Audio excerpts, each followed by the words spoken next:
절기라는 뜻이 있습니다. 절기라는 말은 모에드로서 이스라엘의 일곱 절기, 안식일과 일곱 절기를 말합니다. 그런데 그 절기가 모두 가리키는, 여러분 한 손을 향해서 저를 이 세상에 뭐 절기가 한 곳을 이렇게 가리키고 있습니다. 그 절기가 누구를 가리키고 있을까요? 예수 그리스도를 가리키고 있습니다. 일정하게 그 절기들은 모두 하나같이 예수 그리스도를 가리키고 있습니다. 하나님께서 이 땅에 해를 만드시고 달을 만드시고 별을 만드신 이유가 뭐냐면 절기를 나타내시기 위해서 하늘의 광명체들을 만드셨어요. 그러니까 여러분, 해를 만드신 이유가 무엇입니까? 그럼 여러분, 제가 질문을 하면 무조건 예수 그리스도 하시면 됩니다. 해를 만드신 이유가 무엇입니까? 예수 그리스도. 달을 만드신 이유가 무엇입니까? 예수 그리스도. 별들을 만드신 이유가 무엇입니까? 예수 그리스도. 하늘을 만드신 이유가 무엇입니까? 예수 그리스도. 땅과 바다를 만드신 이유가 무엇입니까? 예수 그리스도. 아니, 여러분, 그 모든 것들이 예수 그리스도를 나타내기 위해서 만드셨습니다. 해와 달과 별들을 통해서 절기를 만드셨는데 그 절기들이 모두 예수 그리스도를 가리키고 있습니다.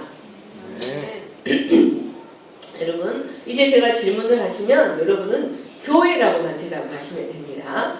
예수님께서 하늘의 모든 권세와 영화를 버리시고 이 땅에 오신 목적이 무엇입니까? 그분이 이 땅에 오심으로 시작되었고 지금도 자기 백성들 안에서 영적으로 이루어가고 계시며 마지막 날에 완성시키는 것이 무엇입니까? 예수님께서 이 땅에 오셔서 이루고자 하시는 가장 큰 갈망이 무엇입니까?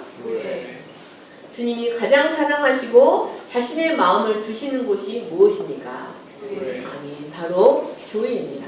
여러분, 성경에서는 교회를 주님의 신부 새 예루살렘이라는 말로 표현하고 있습니다. 여러분, 우리는 이 참 교회가 우리가 일반적으로 생각하는 건물로서의 교회가 아니라는 사실을 배워야 할 필요가 있습니다. 성경에서 말하는 진정한 교회가 무엇인지, 그리고 그 교회를 통해 이루고자 하시는 주님의 갈망이 무엇인지를 아주 잘 표현해 주는 곳이 있습니다. 질문을 잘 들어야지.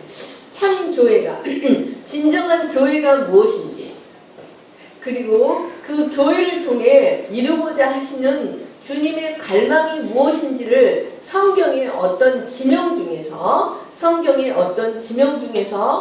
그 교회를 통해서 이루고자 하시는 주님의 갈망이 무엇인지를 잘 표현해주는 한 장소가 있습니다. 그곳은 바로 베다니입니다. 우리는 이 베다니를 살펴봄으로써 주님이 원하시는 참된 교회가 무엇인지를 발견하고 주님이 원하시는 참된 교회들로 세워져 갈 수 있기를 간절히 축원합니다. 일부 예수님을 알아보고 받아들이는 곳입니다.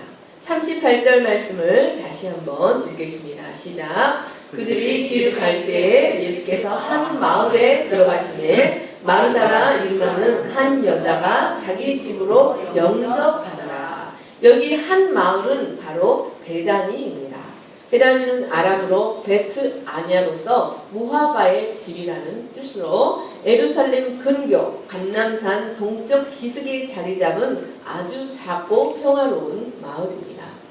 우리는 성경에서 예수님께서 베다니에서 행하신 일들, 그리고 베다니 사람들이 예수님께 행한 일들을 살펴봄으로써 예수님이 이 땅에서 이루시기 원하시는 참된 교회의 모습이 무엇인지를 잘 발견할 수 있습니다. 여러분, 집에 가셔서 성경에서 베다니가 굉장히 중요합니다. 그래서 성경에서 베다니가 어디에 나오는가를 한번 살펴보시고 그 베다니에서 일어난 일들이 무엇인가를 한번 깊이 살펴보시기를 간절히 축원합니다. 그러면 여러분, 우리가 어떤 예배자가 되어야 하는지를 발견할 수 있습니다. 다니엘 밀어서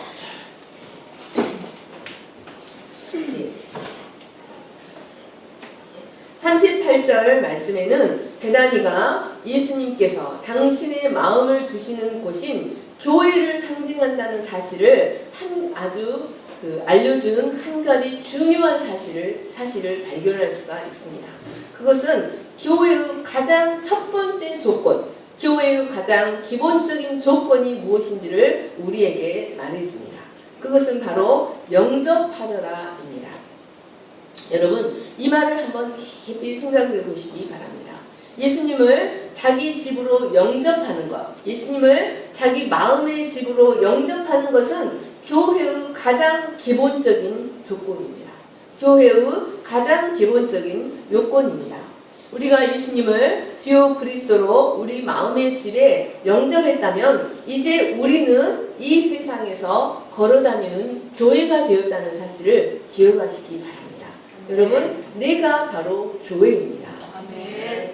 아멘. 그런데 만약 주일마다 교회는 나오지만 그 마음에 예수님을 진심으로 모셔드리지 않았다면 그는 교회가 아닙니다. 썬데이 크리스찬, 종교인은 될 수 있지만 그는 진정한 교회는 아닙니다. 여러분, 그러면 예수님을 자기 집으로 모셔드렸다는 사실이 왜 그렇게 중요할까요? 요한복음 1장 10절 11절을 같이 읽겠습니다. 시작. 그가 세상에 계셨으며 세상은 그로 말미암아 지은 바 되었으되 세상이 그를 알지 못하였고 자기 땅에 오매 자기 백성이 영접하지 아니하였으나, 이 11절 말씀은 자기의 소유에 왔으나 자기의 소유들이 영접하지 아니했다는 뜻입니다. 즉 주인, 소유권자가 왔으나 그 소유에 속한 것들이 영접하지 아니하였다는 뜻입니다. 여러분, 누가복음 9장 앉으세요. 57절 말씀을 같이 읽겠습니다. 시작. 길 가실 때 어떤 사람이 여짜오되 어디로 가시든지 나는 따르리이다. 예수께서 이르시되 여우도 굴이 있고 공중의 새도 집이 있으되 인자는 머리 둘 곳이 없도다 하시고. 여러분, 이 요한복음 1장 말씀과 누가복음 9장 말씀은 참으로 하나님 편에서 생각하면 참으로 놀라운 말씀이 아닐 수가 없습니다. 여러분, 그분은 이 세상 모든 것의 창조자가 되시고 이 세상 모든 것의 소유권자가 되십니다.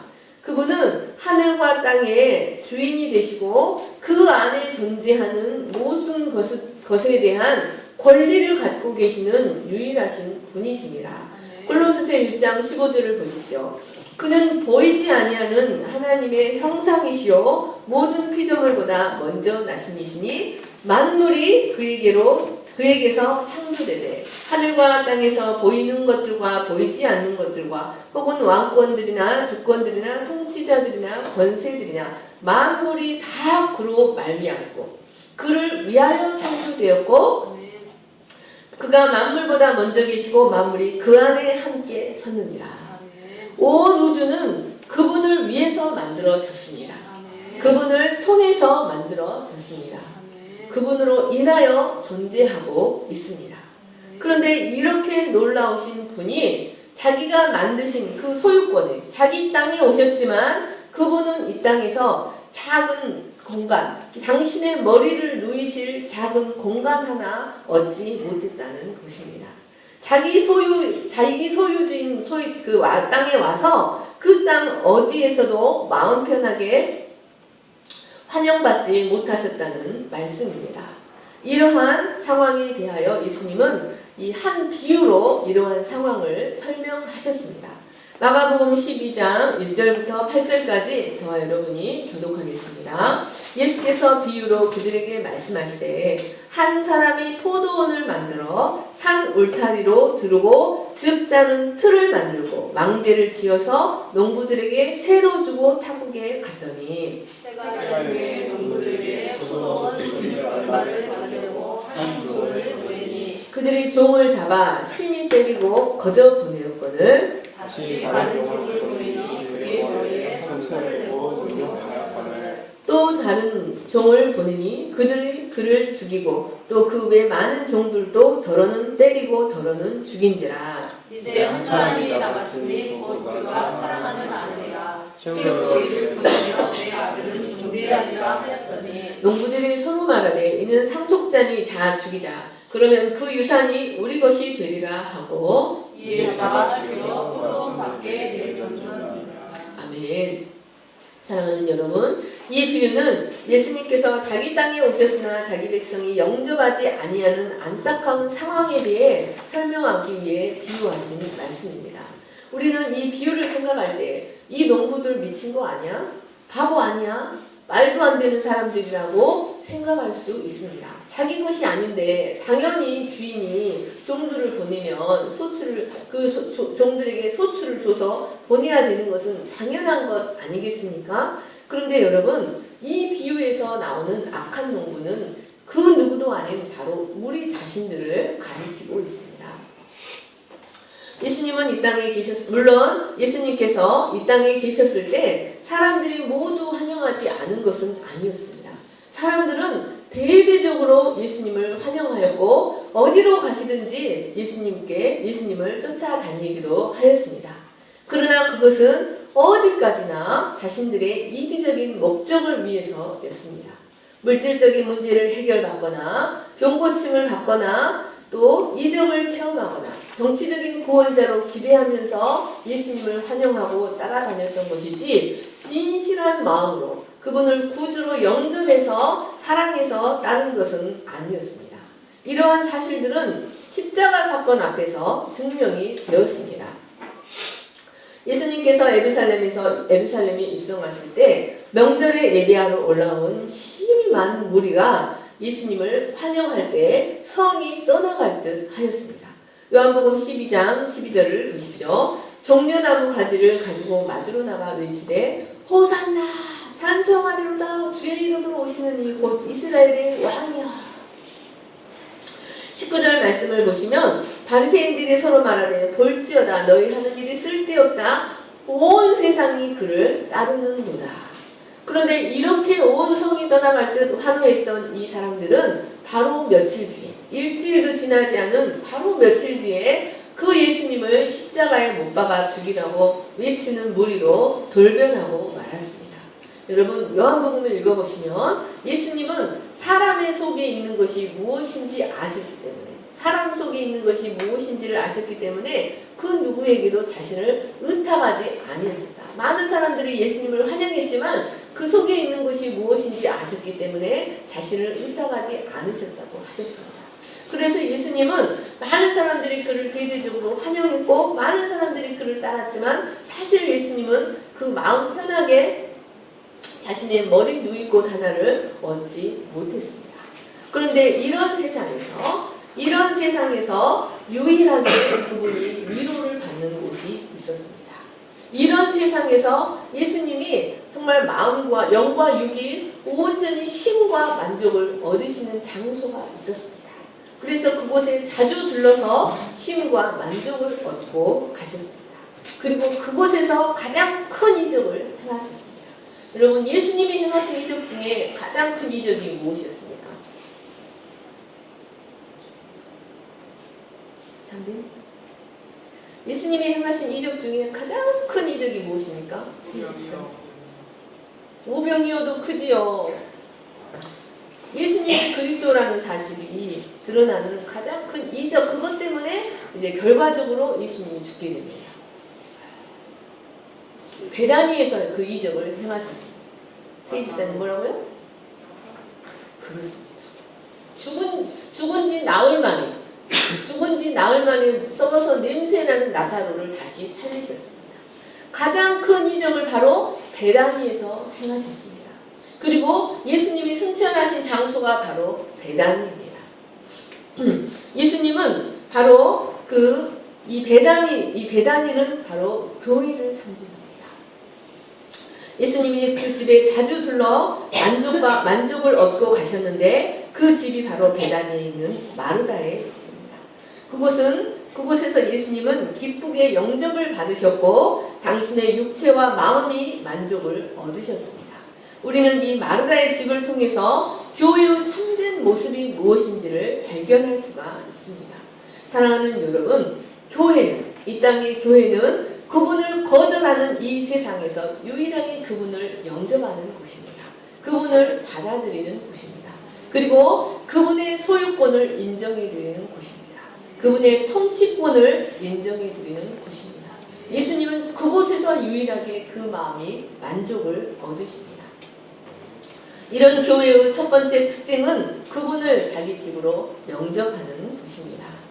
사도행전 2장 41절 같이 읽겠습니다. 시작. 그 말을 받은 사람들은 세례를 받으매 이날에 신도의 수가 3,000이나 더하더라. 그들이 서로 교제하고 떡을 떼며 오로지 기도하기를 힘쓰니라.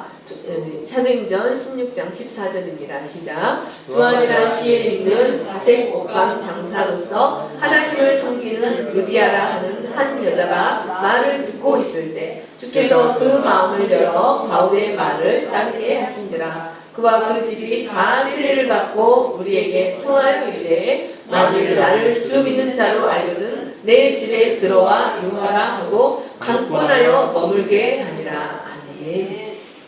사랑하는 여러분, 예수님을 자기 집으로 모셔드리는 것, 그것이 예수님을 믿는 모임의 시작이요 교회의 시작입니다. 주님을 알아보고 주님의 가치를 발견하고 주님을 받아들이는 것, 그분에게 있을 곳을 드리고 그분에게 합당한 영광을 돌려드리는 것, 이것이 교회의 첫 번째 조건입니다. 그런데 여러분, 이것은 별것 아닌 것 같지만 사실 굉장히 중요한 영적 의미가 있습니다. 여러분, 그분을 받아들이는 것은 곧 그분께서 이 땅에서 자신의 우주적인 권리를 행사하실 수 있도록 발판을 제공해 드리는 것을 의미합니다. 그러니까 자기 집으로 영접하더라. 이것은 단순한 것 같은데 굉장히 영적인 세계에 있어서 굉장히 중요한 사실이라는 말씀입니다. 여러분, 교회는 예수님께서 당신의 권리를 이 땅에서 행하시도록 필요한 영역을 제공해 주는 것을 의미합니다. 여러분, 이 하나님 나라는 사람의 마음에서 이루어집니다. 그래서 내가 예수 그리스도를 영접하는 것은 이 내 마음의 영역, 이 내 땅 테리토리 영역, 땅을 주님이 통치하시도록 그 통치권을 내어드리는 것을 의미합니다. 구약에 이러한 사실을 잘 설명해주는 이야기가 있습니다. 사무엘 15장에는 한 비극적인 이야기가 나옵니다. 다윗이 그의 사랑하는 아들 압살롬에 의하여 배반을 당하고 자신이 다스리던 그 왕궁, 자신의 소유였던 그 왕궁에서 쫓겨나는 이야기가 나옵니다. 다윗은 압살롬의 반역으로 인해 자신의 왕의 권리가 있던 곳으로부터 배척당하고 쫓겨나게 되었습니다. 많은 사람들이 다윗을 비판하고 압살롬 편이 되었는데 이때 일부가 그를 따라 이제 피난을 가게 되었습니다. 그런데 이때 제사장 사독도 레위 사람들과 함께 하나님의 언약궤를 가지고 다윗을 따라 피난하고자 그 성을 나왔습니다. 그런데 다윗은 이것을 허락하지 않고 사독에게 이렇게 말합니다. 사무엘하 15장 25절을 같이 읽겠습니다. 시작. 왕이 사독에게 이르되 보라, 하나님의 궤를 성읍으로 도로 메어가라. 만일 내가 여호와 앞에서 은혜를 입으면 도로 나를 인도하사 내게 그 궤와 그 계신 데를 보이시리라.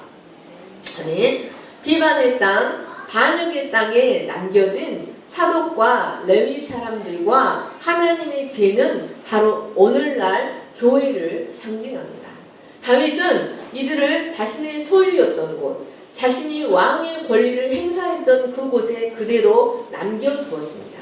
그리고 때가 되면 다시 돌아와서 그곳을 발판으로 삼아서 다시 왕의 권세를 행하겠다고 말하였습니다. 이것은 장차 이 땅에 왕으로 귀환하실 예수 그리스도의 재림을 예표하고 있습니다. 예수님은 당신의 왕권을 인정하지 않고 배척하는 이 배역의 땅, 배반의 땅에 바로 당신의 교회를 남겨두셨습니다. 그리고 그 교회를 당신의 왕권을 행사하시는 발판으로 삼으십니다. 마치 사독과 레위 사람들이 하나님의 궤를 지키며 다윗이 장차 돌아와서 그 왕권을 다시 행사할 수 있도록 준비하고 기반을 닦았던 것처럼 오늘날 교회는 참된 왕을, 참된 주인을, 그 왕의 권리를 인정하지 않는 이 세상에서 그 권위를 빼앗은 압살롬처럼 그 권위를 빼앗은 마귀의 권위에, 마귀 편으로 돌아서서 마귀의 권위에 순종하는 이 세상에서 유일하게 참된 왕의 권리를 인정하고 그 왕의 권리에 복종하면서 살아가고 그분이 다시 돌아오시면 그분이 우주적인 왕권을 행사하실 수 있도록 기반을 잡고 준비하고 예비하는 곳이 바로 우리 교회라는 말씀입니다. 교회는 이 세상에서 예수님만이 참된 권위자라는 사실을 증언하는 곳입니다.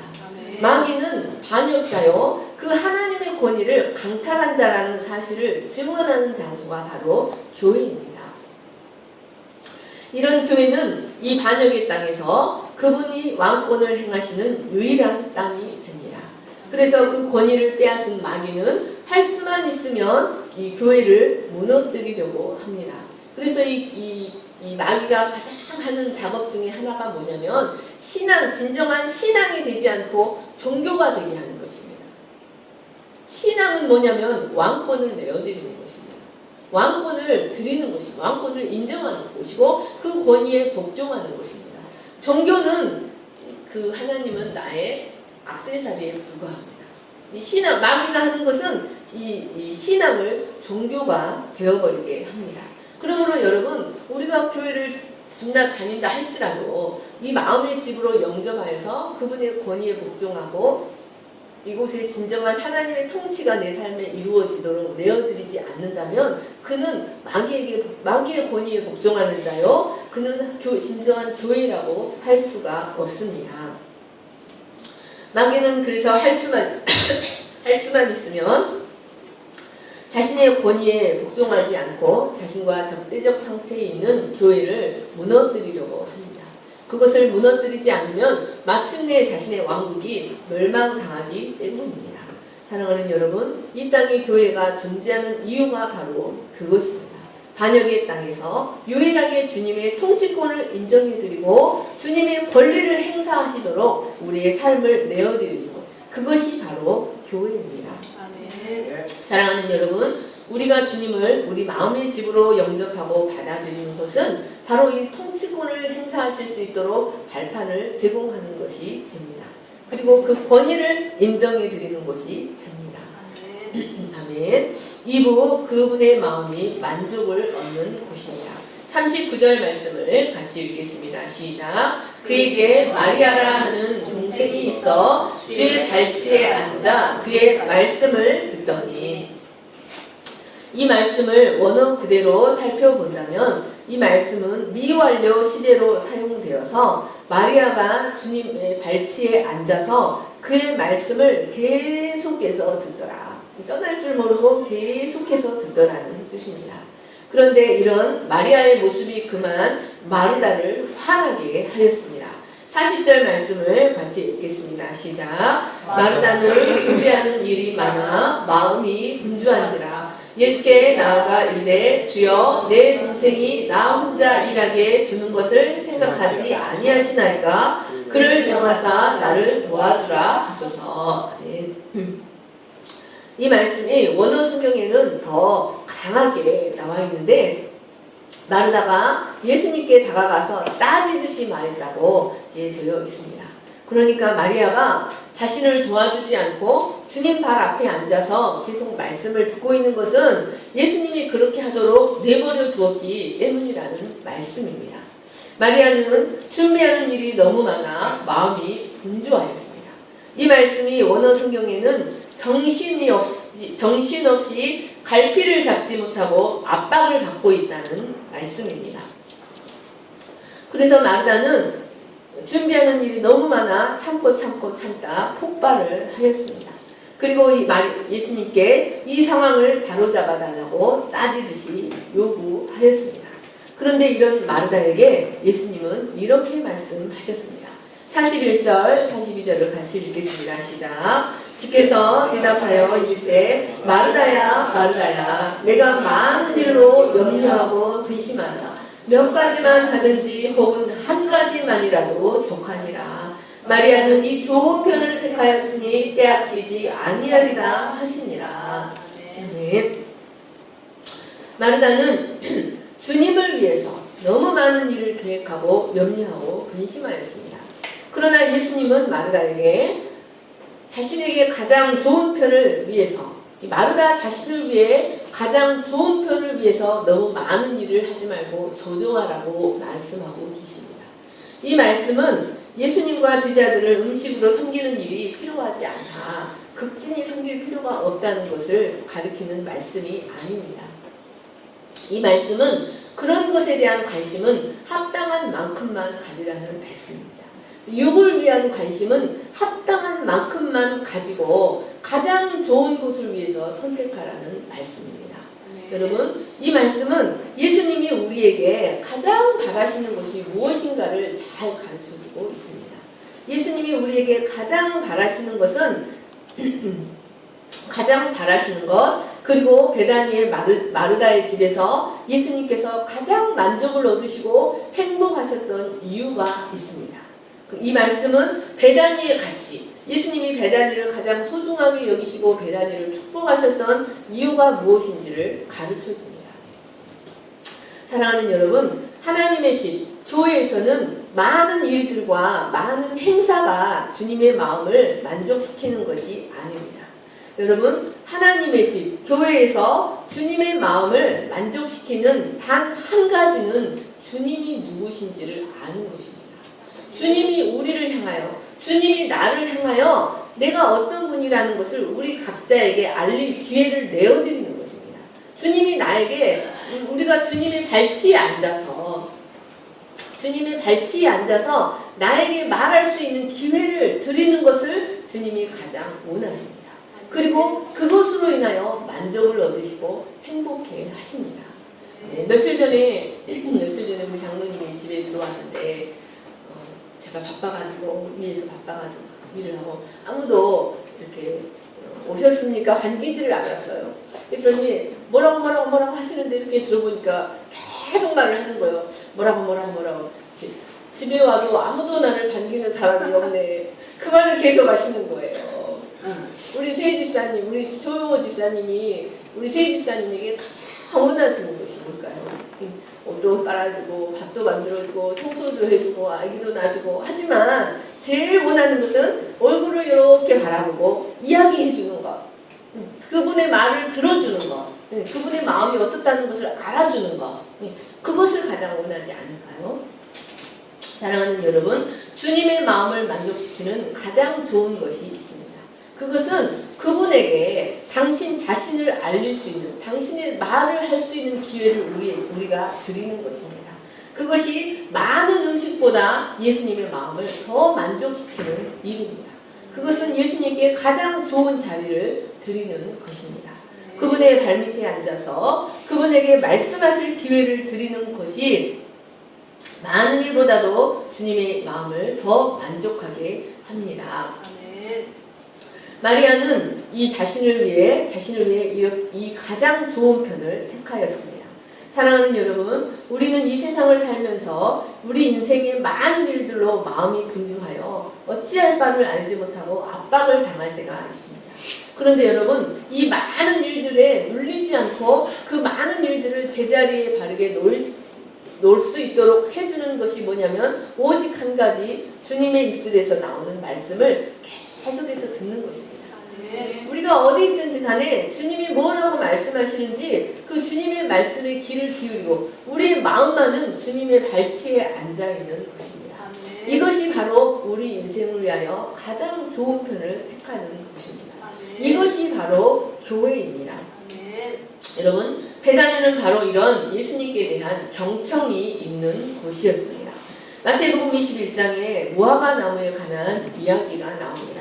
예수님은 6월절 어린 양으로 십자가에 달려 돌아가시기 위해 월요일에 예루살렘에 입성하신 후에 금요일 십자가에서 돌아가시기까지 예루살렘과 베다니를 왔다 갔다 하셨습니다. 이때 첫날 예루살렘 성전으로 들어가신 예수님은 그 성전에서 일어나는 일들을 보시고 심히 실망하시고 그곳에서 분노하심으로 성전 청소를 하셨습니다. 그리고는 오후에 베다니로 가셨습니다.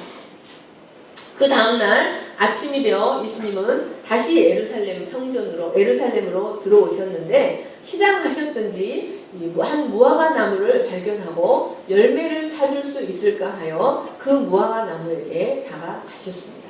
그런데 그 무화과 나무는 잎은 무성했는데 가보니 아무런 열매를 찾을 수가 없었습니다. 예수님은 그 나무를 향하여 이렇게 말씀하셨습니다. 마태복음 21장 19절을 보십시오. 이제부터 영원토록 내가 열매를 맺지 못하리라 하시니 무화과 나무가 곧 마른지라. 여러분, 이 무화과 나무는 종교적인 형식과 거룩한 예전으로 가득 차 있던 예루살렘, 성전, 유대교를 상징합니다. 예수님은 그곳에서 어떤 열매를 기대하셨지만 아무런 열매도 보지 못하셨고 실망하셨습니다. 그것들은 이 땅에 오신 하나님이신 그분의 마음을 만족시켜드리지 못했습니다. 그들은 예수님께 드릴 것이 아무것도 없었습니다. 그들은 예수님의 말씀에 경청하지 않았기 때문입니다. 마리아는 계속해서 앉아서 말씀을 들었지만 이들은 예수님을 멸시하고 예수님의 말씀을 무시했습니다. 결국 그들은 예수님의 말씀에 의하여 시들어 말라버리고 말았습니다. 그러나 이런 예루살렘과 달리 예수님은 참된 무화과의 집 베다니에서 만족을 얻으셨습니다. 예루살렘에서는 배척과 무시와 멸시를 당하셨지만 베다니에서는 항상 받아들여지시고 항상 경청되어 지셨습니다. 예수님은 그 베다니에 계속해서 듣는 마리아들이 있다는 사실을 아셨습니다. 여러분, 이런 베다니와 같은 곳이 사도행전에도 있습니다. 사도행전 2장 41, 42절을 다시 한번 읽겠습니다. 시작. 그 말을 받은 사람들은 세례를 받음에 이날에 신도의 수가 3,000이나 더하더라. 그들이 사도의 가르침을 받아 서로 교제하고 떡을 떼며 오로지 기도하기를 힘씁니다. 아멘. 이들은 오순절 후에 예수님을 받아들이고 믿음을 갖게 된 초대교회를 가리킵니다. 이들은 사도들의 가르침을 받고 떡을 떼고 성도들과 교제하며 기도하는 일에 전념하였습니다. 이전 성경에는 전념이라고 나옵니다. 여러분, 오로지 힘썼다, 전념했다는 말씀은 주님의 말씀을 흘러가듯이 듣고 돌아서면 잊어버린 것이 아니라 또 마음에 맞는 것만 듣고 마음에 맞지 않는 것은 받아들이지 않는 것이 아니라 주님의 발 앞에 앉아서 그 말씀을 전심으로 받고 그리고 그 말씀에 자신의 삶을 내어드리고 그 말씀이 자기를 주장하도록 이 말씀 전념했다는 뜻입니다. 사랑하는 여러분, 이것이 바로 주님이 찾는 가장 좋은 일입니다. 이것이 주님께 만족과 쉼을 드리는 일입니다. 하나님의 신성한 진리에 대하여 바로 이런 태도를 우리가 갖기를 원하십니다. 아멘. 사랑하는 여러분, 우리가 하나님의 말씀에 대하여 이런 태도를 가질 때, 하나님의 말씀에 대하여 이런 태도를 가질 때 우리 삶에 어떤 결과가 올지를 한번 생각해 보시기 바랍니다. 하나님의 말씀을 매주 듣는다고 해서 이렇게 이번 한 주 좀 안 들으면 어때? 라고 아니라 내가 이 말씀을 먹지 못하면 죽는다는 심정으로 뇌마의 말씀으로 이 하나님의 말씀을 매주 받을 때 우리 삶에 어떤 결과가 일어날지 한번 생각해 보시기 바랍니다. 사랑하는 여러분, 우리가 마리아처럼 예수님께 가장 좋은 자리를 내어드리고 그 가르침에 지속적으로 전념할 때 우리 삶에는 좋은 결과가 나타날 수밖에 없습니다.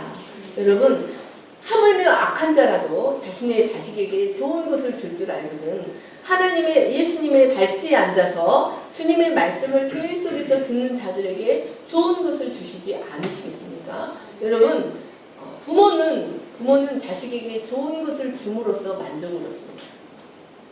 부모는 자식은 굶기고 자식은 입히지 않고 이렇게 하면서 만족을 얻는 게 아니라 바울아, 부모는 좋은 것을 자식에게 자기는 못 먹어도 자식에게 좋은 것을 줌으로써 행복을 얻는다는 말씀입니다. 사랑하는 여러분, 여러분의 아버지신 하나님이 그런 분이라는 사실을 기억하시기를 간절히 축원합니다. 여러분이 하나님의 말씀에 주님의 발치에 앉아서 주님의 말씀을 계속해서 우리 시스리처럼 졸지 않고 계속해서 주님의 말씀을 들을 때 주님은 우리에게 좋은 것을 주십니다. 그리고 그로써 또 만족해 하십니다.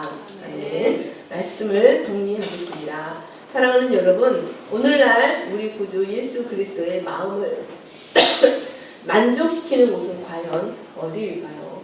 겉으로 화려해 거룩해 보이고 화려해 보이지만 냉랭하고 진정한 생명이 없는 곳, 형식적인 종교의 시스템만 있는 예루살렘이 주님의 마음을 만족시킬까요? 아니면 그분의 가치를 알고 그분을 영접하여서 그분의 말씀을 가장 좋은 곳으로 인정하고 늘 경청하는 진정한 모하바의 집 같은 베다니에서 주님은 만족을 얻으실까요? 주님은 거룩한 성 예루살렘도 아니고 성전도 아니고 베다니에서 만족을 얻으셨습니다. 그래서 이 땅에 계실 때 그 베다니를 그토록 자주 찾아가셨습니다. 사랑하는 여러분, 예수님의 가치를 알고 그분을 귀하게 여기시고 그분을 여러분의 구주로 영접하시고 통치권을 내어드리시기를 간절히 축원합니다. 그리고 그분의 말씀을 가장 좋은 것으로 여기시고 그 발 아래서 그 말씀을 경청하시는 여러분 되시기를 간절히 축원합니다. 그러면 주님은 여러분으로 인하여 만족을 얻으시고 여러분의 삶에 만족을 채워주실 것을 믿습니다. 네, 제가 기도하겠습니다. 하나님 아버지 감사합니다. 하나님 오늘날 하나님께서 우리를 구속하사 참된 예배자로 우리를 예수님의 신부요 주님의 교회로 택하여 주셔서 감사합니다. 하나님 아버지 우리가 하나님께 드리는 예배가 하나님의 진심으로 받으시고 기뻐하시고 만족을 얻으시고 행복을 느끼실 수 있는 예배입니까? 아니면 하나님의 생명이 거하지 않는 예루살렘의 예배입니까? 하나님 우리의 심령이 베다니와 같이 되게 하여 주시기를 간절히 기도합니다. 주님이 자주 찾으시고 주님이 만족을 누리시고 주님이 기뻐하셔서 가장 큰 이적을 행하셨던 곳 그리고 주님의 승천이 이루어졌던 곳 그 베다니가 우리의 마음이 베다니와 같은 곳이 되게 하여 주시기를 간절히 기도합니다. 감사하며 거룩하신 예수님의 이름으로 기도하였습니다. 아멘.